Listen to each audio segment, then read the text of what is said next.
expressing for the humanitarian crisis that is resulting from these attacks, the U.S. is continuing, even right now, to provide intelligence and logistic support for the continued airstrikes against Yemenis. Isn't that an inherent contradiction? Well, it's an absolute contradiction because the U.S. is not neutral, and unfortunately Ban Ki-moon is not neutral. But the U.S. is militarily part of this whole operation. Saudi Arabia is incapable of launching any kind of even its own equipment. It may pay for the equipment with the oil revenue, but this is U.S. warships and U.S. operational command, and that is admitted by the Pentagon. So there's no neutrality in this at all. And of course, it's not surprising that Richard Hellman, who is an arch-Zionist, would talk about Saudi Arabia holding the line. Saudi Arabia is a war criminal in this, and it's a war crime aided and abetted totally by U.S. policy.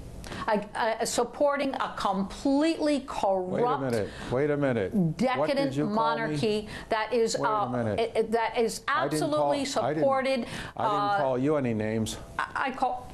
I referred to you as a Zionist, which you is that okay?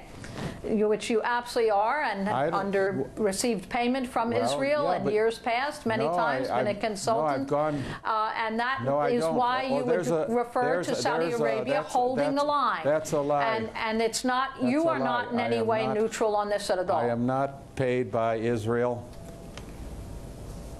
It's not a question of being neutral. I have no idea what it is this year. I'm no longer a Zionist. I am now. Well, I'll tell you, I am an Israelist. Today is Israel's birthday. It's 67th day of independence. So we should congratulate Israel on 67 years today of democracy, freedom, equality for all in the country. I'm not sure what distinction you make between an Israelist and a Zionist, but there's no absolute difference at all. And your support for Saudi Arabia, where there's no religious freedom, no women's freedom, where there's decapitation on a regular basis. You're right. You're right. And Israel is absolutely in league with Saudi Arabia on this, in the whole region. Yeah, I agree with you. I agree with you. The whole region, including Saudi Arabia and the other Gulf states, and also, I'm trying to agree with you that they do need international human rights to be, and democracy to be observed, just as the regime in Tehran needs to have human rights for its people and stop sponsoring terrorism, stop trying to control the neighboring countries, and human rights is under attack by U.S. war and U.S. bases and U.S. troops and U.S. drone attacks on a global scale. So let's be absolutely clear where this problem is coming from. Well, that's another. And Saudi Arabia is incapable of carrying out a struggle against Yemen on any basis without U.S. contractors, U.S. military force, U.S. Navy right on the coast. So if we're going to talk about Yemen, which is the discussion today, then let's talk about the crime being committed against the people of Yemen, which is a humanitarian disaster, which is being carried out completely and openly by Saudi Arabia, but run and organized by the Pentagon. And that is what has to stop immediately. And that is what should be condemned by the world. And anyone who has any interest in human rights would immediately denounce this bombardment of civilian. I don't hear a word from you attacking this attacks on cities in Yemen. I don't hear a word from you attacking the hospitals in Yemen or turning off the electricity in Yemen. You're not saying a word about it. And that is the topic today. There's a crime being committed, so let's hear you say something about it. I'm telling you, I said I'm not there and you're not there, and all of our data and all of our reports are secondhand. So you're not there. The whole world knows what is happening, and there's absolutely, so you can say there's a zillion photographs, and there are statements from Oxfam, and there's statements from the Red Cross, and there's statements from all sorts of missions that are right there. So this is not a secret that no one knows. You know very well what's happening. You're just an apologist for it. The whole world, listen, the whole world, one moment. No, I'm not. I'm saying that the killing, the fighting must stop, but the UN must do something serious, and America must do something serious to stop the fighting and stop the killing. Look, there are 250,000, well, they're doing something very serious. They're aiding and abetting a war crime, in Syria, and that is pretty serious. Listen, and really, who has been the instigation of that war? That's also U.S. policy, and it's also Saudi Arabia arming and aiding the most reactionary forces. So that no matter where you talk about speaks on top of each other. Saudi Arabia is able to conduct Saudi Arabia is able to conduct airstrikes, and we may know before long exactly what they have aimed at, what Saudi Arabia is incapable of doing anything without U.S. support. Fight, and you don't One know side that. is on the ground. Ms. Saunders, let Mr. Hellman finish his thoughts, and then we'll get to you. Go ahead, Mr. Hellman. Listen, there is Saudi Arabia launched this operation after the Iran regime, the Ayatollahs and President Rouhani, in the midst of peace talks about nuclear arms that are going nowhere, they are fishing in troubled waters and arming one side, the Houthi rebels, so that this gave Saudi Arabia grave concern about its own national security.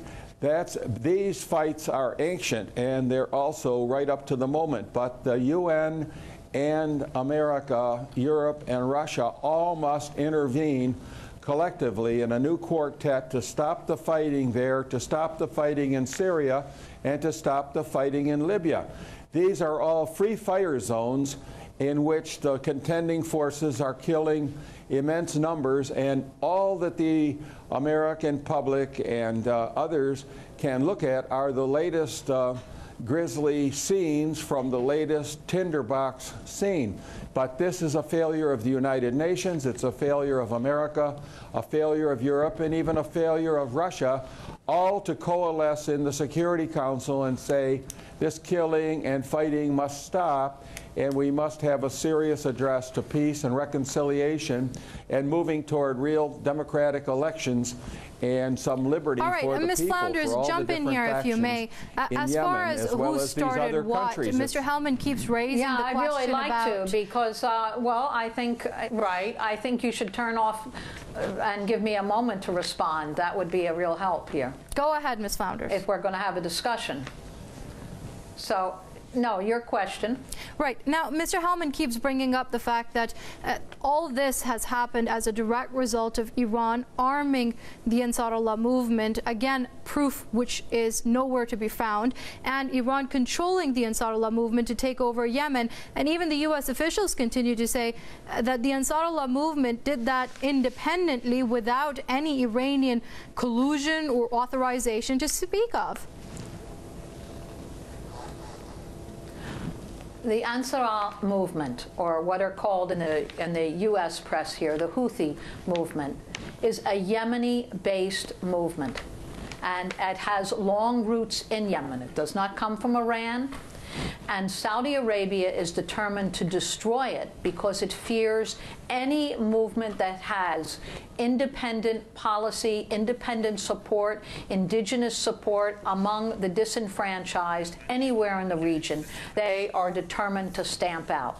As they're determined to, well, we could go into Syria, we could talk about the entire region. Saudi Arabia is supported by the U.S. because it is a completely corrupt, one family owns the country, owns and controls the entire country. There's no rights at all for anyone That means women, it means workers, it means there's decapitation as a constant in the reaching into the many, many hundreds. It's the most reactionary regime, and it is supported by the U.S. as a way of stamping out any progress in the entire region, but particularly in the Arabian Peninsula. And they are very fearful, Saudi Arabia is worried, for their national security because they are such a fragile, corrupt state, tottering on the brink. So they feel very threatened by any independent movement coming from below. That's an example that could pick up in other parts of the Arabian Peninsula and right in, of course, within Saudi Arabia. All right, so let's you leave have it there in for the now. Gulf Unfortunately, Council, we have run out of time. Completely corrupt That's the regimes. co-director of International Action Center, Sarah Flounders, joining us from New York. And joining us from Washington was the president of the Middle East Research Center, Richard Hellman. Thank you very much indeed for joining us in this edition of The Debate. From me and the entire team here in Tehran, it's goodbye.